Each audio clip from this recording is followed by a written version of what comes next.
A state-of-the-art Boeing 767 takes off with 267 people on board, blindly trusting its computerized navigation systems. But when the flight computer begins giving contradictory commands about the aircraft's actual altitude, the captain finds himself torn between trusting the machine or his own instincts. A software failure that the industry knew about but chose to ignore transforms a routine flight into a desperate race against time, where the line between man and machine decides who lives and who dies. There are mistakes aviation prefers to forget, failures that get filed away, buried under tons of technical reports and incomprehensible jargon. But this story needs to be told. Because that day I learned the hardest way possible that not all technology saves us. Sometimes it kills us. And the worst part, someone knew about it before it happened. My name is Robert. I have 43 years in aviation, nearly 22,000 flight hours accumulated. I flew rusty Cessnas in the backcountry, commanded executive jets, and for the last 15 years I've dedicated my life to wide bodies, those giants of the skies that transport hundreds of lives from one continent to another. I always prided myself on being meticulous, one of those who checks every detail 3 times before takeoff. My wife Sarah always joked that I was more married to procedures than to her. Maybe she was right, but it was that obsession that had kept me alive so long in this unforgiving profession. That September morning, I woke up at the hotel, as I always did before an international flight. At 5 in the morning, strong coffee, mental review of procedures, weather check. My room window overlooked the airport tarmac, and I could see our Boeing 767 being fueled, illuminated by the orange lights of dawn. It was a relatively new aircraft, only 4 years old, equipped with the most modern avionics available. The cockpit was a showcase of digital screens, redundant systems, computers that practically flew themselves. The future of aviation, the manufacturers said. Back then, I still believed it. I arrived at the airport 2 hours before the scheduled flight, as protocol demanded. My co-pilot was Mark, a competent 38-year-old pilot, ex-Air Force, with that typical confidence of someone who'd flown supersonic fighters. We greeted each other with our usual firm handshake and went straight to the briefing. The flight would be long, nearly 12 hours crossing the ocean, connecting 2 continents, carrying 267 people to their destinations, their families, their dreams. 267 lives that trusted us blindly. The weather was favorable, tailwinds that would help us save fuel. Clear skies forecast for almost the entire route. Everything perfect. Everything within parameters.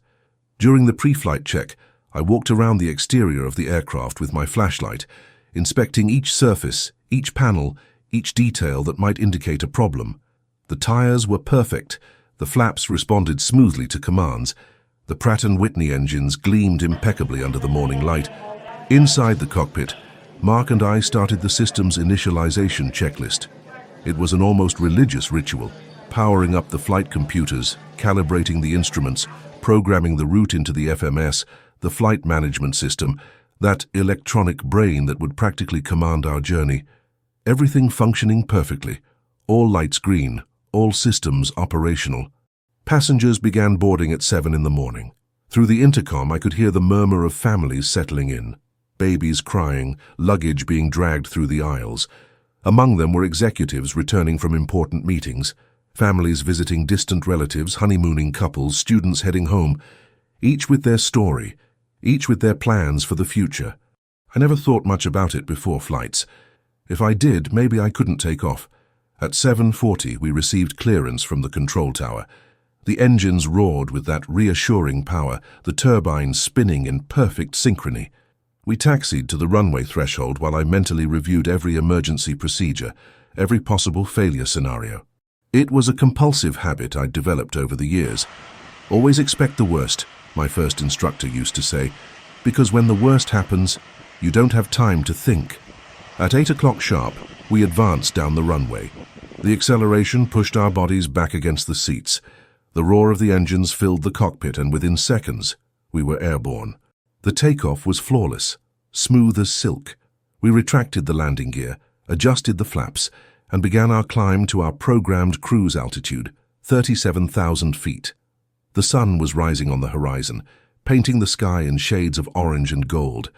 It was one of those moments that reminded me why I chose this profession. During the climb, everything was proceeding within absolute normality. The automated systems worked perfectly. The engines maintained stable power. The aircraft responded to commands with surgical precision. Mark was flying while I monitored the instruments. A coordinated dance we'd practiced hundreds of times. We reached 37,000 feet, approximately 40 minutes after takeoff. The autopilot was engaged, the computers taking over navigation control.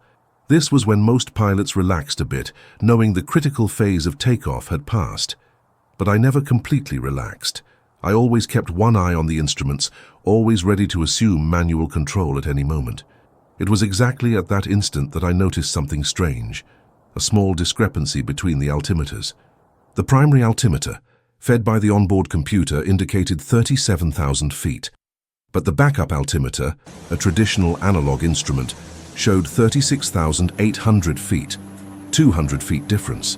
It wasn't much, but it was enough to light up an alert in my head. I called Mark's attention to the discrepancy. He looked at the instruments, frowning, then shrugged. "Probably a calibration error on the backup," he said. "The digital system is much more accurate. Besides, the computer is certified. It passed every possible test." He was right, technically speaking. Digital systems really were more accurate in most cases. But something bothered me. That old pilot's instinct, that inner voice that had saved me more times than I could count. I decided to report the anomaly to air traffic control just as a precaution. The controller confirmed our altitude through the transponder, 36,800 feet. My backup altimeter was correct. The computer was wrong. I felt a chill run down my spine. Mark went pale, hearing the control's confirmation. Immediately, we assumed manual control of the aircraft and corrected the altitude to the authorized 37,000 feet. But now we had a bigger problem.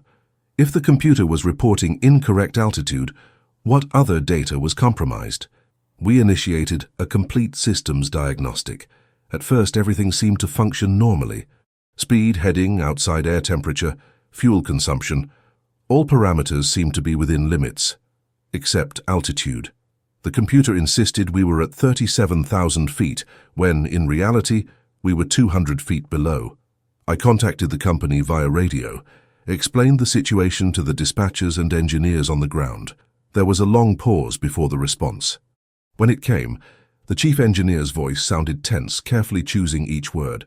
"Captain, we are aware of some inconsistencies reported in that specific model of flight computer. Isolated cases. The manufacturer is investigating. For now, the recommendation is to continue the flight manually monitoring the backup instruments." Isolated cases. That phrase chilled my blood. How many cases? When did they start? Why were we never officially informed? I looked at Mark and saw my own fear reflected in his eyes. We continued the flight, but now in maximum alert status. I was flying manually, completely ignoring the main computer's data, trusting only the analog backup instruments. It was like going back in time, flying the old way, without electronic assistance. My arms began to ache from the constant tension on the yoke. My eyes burned from constantly alternating between instruments. Every 15 minutes, I confirmed our position and altitude with air traffic control. 1 hour passed, then 2. The tension in the cockpit was palpable. Mark obsessively monitored every parameter, noting any anomaly, no matter how small. In the passenger cabin, people slept, watched movies, chatted happily, completely unaware that they were flying in an aircraft with a defective computer over an immense ocean, hundreds of miles from the nearest land. It was in the 3rd hour of flight that the situation completely fell apart. Without warning, the onboard computer began emitting a series of contradictory alerts. First, a warning of excessive altitude, saying we were above the authorized flight level. 2 seconds later, an alert of insufficient altitude, indicating we were dangerously low. The warning lights flashed frantically on the panel, the audio alarms competing with each other in a deafening cacophony. And then the worst happened. The computer, in its distorted logic, decided to correct the problem it had created. The autopilot re-engaged on its own, pitching the aircraft's nose down abruptly. We felt the negative G-force pulling our bodies upward against the seatbelts. I reacted instantly, pulling the yoke hard, manually disconnecting the autopilot. But the computer fought against me, trying to reassume control. It was like being in a tug-of-war with a machine, and the machine was much stronger. Mark was shouting emergency procedures, his hands flying over the panels, deactivating systems, cutting power to the flight computers. In the passenger cabin, chaos had erupted. People screamed, objects flew through the aisles, oxygen masks dangled from overhead compartments. The abrupt descent had caused widespread panic. Through the intercom, I could hear the flight attendants trying to calm passengers, their voices trembling with poorly disguised fear. We managed to stabilize the aircraft, but we were now at 34,000 feet, 3,000 feet below where we should be, and worse, we didn't know if the computer would try to assume control again. I made the most difficult decision of my career, completely shut down the flight computer system. It was something no modern aircraft pilot ever wants to do. These planes were designed to fly with computer assistance. Shutting down the computers was like ripping out the aircraft's brain and hoping the motor reflexes would be enough to keep it in the air. Mark looked at me like I'd lost my mind. "Robert, if we shut everything down, we'll be flying blind. No automated navigation, no autopilot, nothing. Over the ocean. For more than 8 hours." I knew that. But I also knew that if the computer decided to dive again, we might not be able to recover the aircraft in time. We shut down the systems. The cockpit became eerily quiet. The colorful screens that had previously glowed with maps and data went dark, replaced by simple analog instruments. Altimeter, airspeed indicator, artificial horizon, compass. It was like flying a plane from the 70s, but with 267 lives depending on my ability to make it work. I contacted control and explained the situation. There was a long silence on the other end. Then a different, more senior voice took over the frequency. It was the control center supervisor. "Captain, we're going to guide you through this situation, but I need you to understand. You're now completely on your own for navigation. We'll provide position and guidance, but the flight is completely manual. Can you do this?" I took a deep breath. All those years of training, all those hours simulating emergencies, all those times I thought I was overdoing the preparation, everything converged in that moment. Affirmative, control. I'm bringing this bird home. Hearing folks share where they're watching from always gives me strength to keep telling these stories. If you're following along so far, leave your city and country in the comments. And don't forget to drop a like on this video. It really helps more people discover these real aviation stories. For the next 8 hours and 43 minutes, I lived the most intense experience of my career. Every second demanded absolute concentration. I flew while Mark manually calculated our position using navigation methods I'd learned decades ago, but that the modern generation of pilots barely knows. We used the magnetic compass, the stars when night fell, the coordinates provided by air traffic control via radio. It was old-school navigation, the kind aviation pioneers used when they first crossed the Atlantic. Except they didn't have 267 people counting on them. My arms ached, my neck was stiff, my eyes burned. But I couldn't stop, not for a second. Mark took over control for brief periods to give me rest, but he was also at his limit. We drank coffee straight from the thermos, ate protein bars without taking our eyes off the instruments.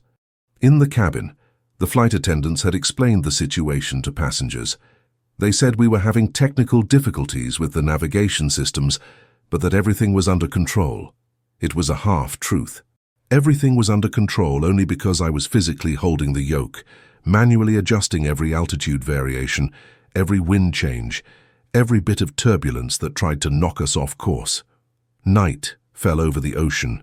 Through the cockpit window, I saw only infinite darkness below, occasionally speckled by distant ship lights.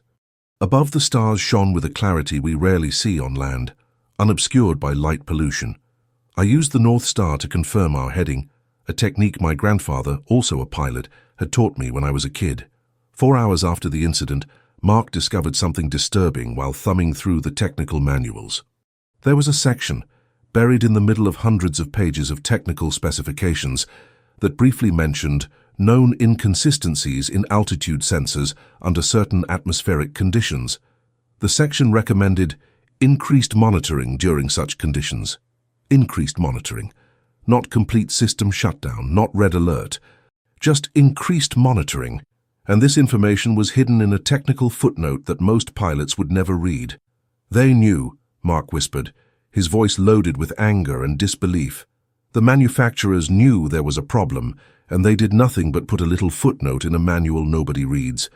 I didn't respond. I was too busy keeping the aircraft stable, but inside I was seething with rage. How many other flights had experienced the same problem? How many pilots had blindly trusted the computers because no one adequately warned them about known failures? 5 hours, 6 hours, 7 hours. Time dragged with torturous slowness. Every minute felt like an eternity. My vision was starting to blur from extreme fatigue. Mark offered me caffeine pills he kept for emergencies. I chewed 3 at once, feeling the chemical bitterness burn my tongue. I needed to stay alert. I couldn't falter now. At 3 in the morning, local time, we finally spotted the continental coastline lights on the horizon. It was simultaneously the most beautiful and most terrifying moment. Beautiful because it meant we'd successfully crossed the ocean. Terrifying because now came the most dangerous part, the landing. Landing an aircraft this size without computer assistance after nearly 9 hours of extremely exhausting manual flight would be the ultimate test. I contacted the destination airport tower. They were already aware of our situation, alerted by oceanic control. Emergency crews were positioned along the runway. Ambulances, fire trucks. The entire emergency response apparatus was mobilized. That should have calmed me, but it only increased my anxiety. I initiated the descent, gradually reducing altitude while keeping speed within safe parameters. Without the computer automatically calculating the ideal descent profile, I had to do everything mentally, constantly adjusting based on my experience and intuition. Mark frantically calculated the approach numbers, reference speed, aircraft weight, flaps and slats configuration, touchdown point on the runway. Everything the computer would normally do automatically now depended on our tired, trembling brains. At 15 miles from the airport, I configured the flaps for initial approach. The aircraft responded smoothly, as it should.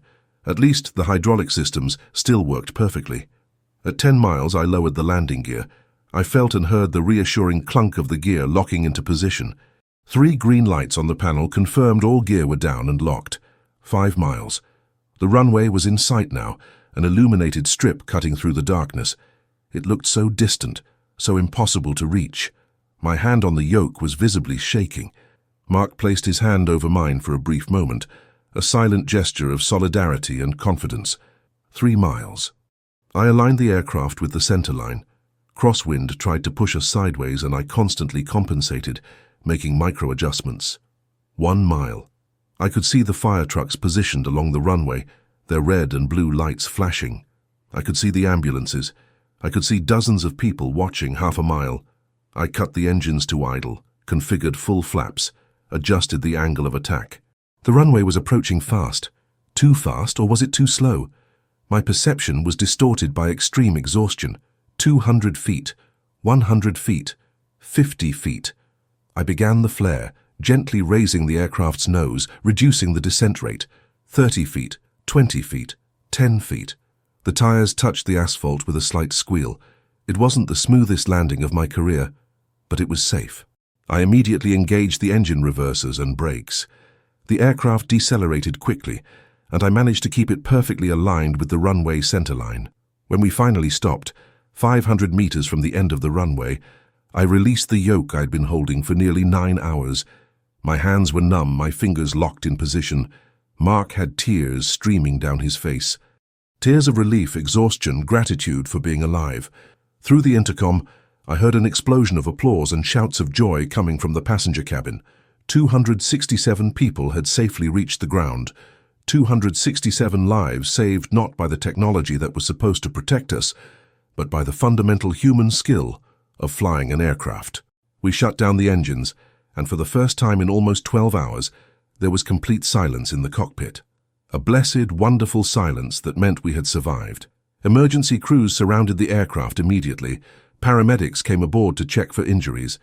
Fortunately, aside from some bruises caused by the initial abrupt descent and a lot of psychological trauma, everyone was physically fine. Passengers disembarked slowly, many still shaking, some crying, others hugging their loved ones waiting in the terminal. I saw families reuniting, children running into parents' arms, couples embracing as if they hadn't seen each other in years. Each of them was alive because that day I chose to trust my instincts instead of blindly trusting technology. Mark and I were immediately isolated for debriefing. Civil Aviation Agency investigators, manufacturer engineers, airline representatives, everyone wanted our version of events.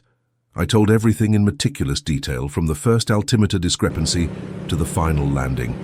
I showed them the technical manual section Mark had found, that insignificant footnote about known inconsistencies. I saw discomfort in the faces of the manufacturer's representatives. I saw embarrassment in the eyes of the airline executives. They knew. Everyone knew. And they had chosen to do nothing substantial about it. In the following days, I discovered we weren't the first to experience this problem. There were at least 17 previous reports of similar failures in the flight computer system of that specific model. 17! But none had resulted in a fatal accident. So the problem was categorized as non-critical and pushed to a future software update. Future update. As if human lives could wait for a convenient software patch. The official investigation took 6 months. The final report, a 470-page document that very few people read completely, concluded there was systemic failure in communicating known risks and inadequate certification procedures for critical aviation software. Elegant corporate language for saying the manufacturer knew about the problem and didn't do enough to correct it or adequately alert pilots. As a result, the defective computer model was finally removed from service and replaced. All aircraft using it were required to undergo complete retrofit. The manufacturer paid millions in regulatory fines. The executives responsible for the decision not to issue more emphatic alerts were discreetly relocated to other positions. But none of that brings back those who died in previous accidents caused by the same problem. Accidents that could have been prevented if the truth had been revealed earlier. None of that erases the trauma of the 267 people who were aboard that day, who now have a terror of flying, who wake up at night in cold sweats remembering those moments of terror. I continued flying after that incident. Many pilots would have requested transfer to ground duty, to administrative functions, but I couldn't abandon the skies. It was my life, my passion, my purpose. However, I fundamentally changed how I flew. I never again blindly trusted any computer. I always keep one eye on the backup instruments. Always question when something seems even slightly off. Always remember that, at the end of the day, I'm the one responsible for those lives. Not an algorithm, not software. Me. Mark also continued flying, but we never flew together again. Not because there was resentment or blame between us, but because that experience connected us in such an intense way that it became emotionally impossible to enter the same cockpit again. We meet occasionally for coffee, always at the same places, always remembering that day. It's our way of processing the trauma, of transforming horror into story, of extracting meaning from chaos. 3 years after the incident, I was invited to give a talk at an international aviation safety conference. I accepted despite my discomfort with public speaking, because I realized my story had to be told, not to make me a hero, but to warn an entire industry about the dangers of technological complacency. At the talk, I showed slides with technical data, the reports that were ignored, the lives that were lost or unnecessarily put at risk. I showed how pressure for profits and reluctance to admit failures almost resulted in tragedy. And I asked, begged, that this never happen again, that transparency become more important than corporate reputation. That human life always be the top priority. The room was in absolute silence when I finished. Then slowly, applause began. It wasn't celebratory applause, but recognition. Recognition that we need to change, that we have to do better, that the life of every passenger who boards an aircraft is a sacred responsibility that cannot be compromised by corporate convenience. If you're enjoying learning about these real aviation stories, subscribe to the Black Box channel and hit the bell so you don't miss any episodes. Your subscription helps us continue producing this content and keeping alive the memory of these events that changed aviation. Today, 5 years later, I look back and clearly see how that day changed not just my life, but aviation as a whole. New protocols were implemented. Software certification requirements were drastically tightened. Training programs now include extensive computer failure scenarios, preparing pilots for situations that were previously considered impossible. Redundant systems were redesigned.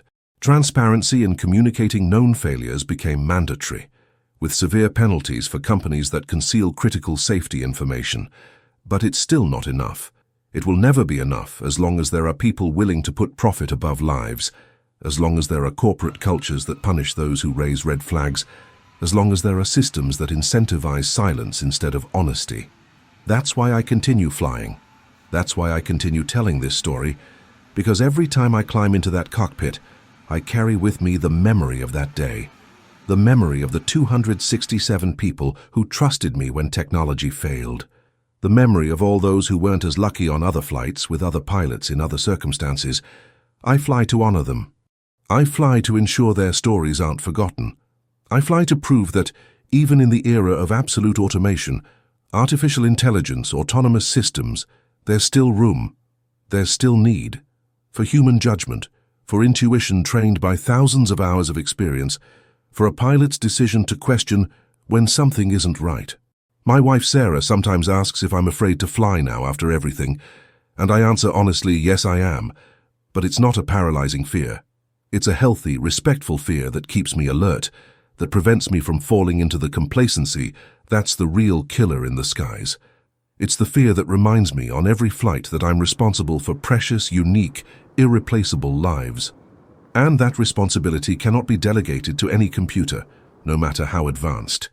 The panel lights in front of me blink softly as I write these words, back in my hotel after another flight. An uneventful, routine flight, the kind we do thousands of times in our careers.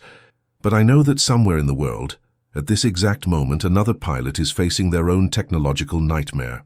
Another pilot is being forced to choose between trusting the machine or trusting themselves. Another pilot is discovering, the hardest way possible, that not all innovation is progress. And I pray that pilot has the training, experience, and courage necessary to make the right choice, to save the lives entrusted to them, to bring everyone home safely, regardless of what the computers say. Because in the end, after all investigations are concluded, after all reports are written, after all fines are paid, and all reforms are implemented, what really matters is this: did people get home? Did families reunite? Did lives continue? That terrible and wonderful day 5 years ago, the answer was yes. 267 times the answer was yes. And that, more than any medal or recognition I received afterward, is what allows me to sleep at night. It's what gives me strength to continue flying, to continue trusting my instincts, to continue believing that, no matter how advanced our technology becomes, there will always be room for the human touch, for experienced judgment, for the pilot who refuses to be just a passenger in their own cockpit. And if there's one lesson I learned that day, a lesson I'll carry with me until my last flight, it's this: respect technology, learn from it, use it as best as possible, but never, ever trust it blindly. Because when technology fails, and it will fail, it's human skill, accumulated experience, trained instinct that will make the difference between living and dying. If you made it this far in this story, I want to invite you to something special. Pause the video for a moment and point your camera at the QR code appearing on the screen now. It'll take you straight to our ebook, Black Box 100 Air Crashes That Changed Aviation Forever, with an exclusive deal I prepared especially for those who watch our videos. It's 100 stories like this, with all the technical details, complete investigations, and lessons learned that transformed aviation into what it is today. Definitely worth checking out. This is my story. This is my testimony. And this is my promise. As long as I'm in the skies, as long as my hands are on the controls, there will always be a human making the final decisions. There will always be someone willing to shut down the computers when necessary and trust the ancient art of flying. Because some things, some responsibilities, are simply too human to be automated. Have you ever stopped to think how many times we blindly trust the technology around us? How many times we assume that because a computer said something, it must be true? How many times we delegate critical decisions to algorithms without questioning? That day I learned that blind trust can kill. And if it can kill in the skies, where every system is exhaustively tested, where every line of code goes through rigorous reviews, where safety is supposedly the top priority, imagine where else this can happen. Think about that next time you board a plane, or a self-driving car, or trust your health to an automated diagnostic system. Think about who's really in control, and think about whether that person, whether that system, is prepared for when things go wrong, because sooner or later, they will. If this account made you reflect on the importance of the human factor in aviation, if you now understand why we can never completely trust only computers, share this video with someone who needs to hear this story. Share with those who believe complete automation is always the answer. Share so we never forget that behind every safe flight, there's a trained, experienced human ready to assume control when necessary. Because it's only through awareness, constant vigilance, and the humility to recognize that technology has limits that we can truly fly safely.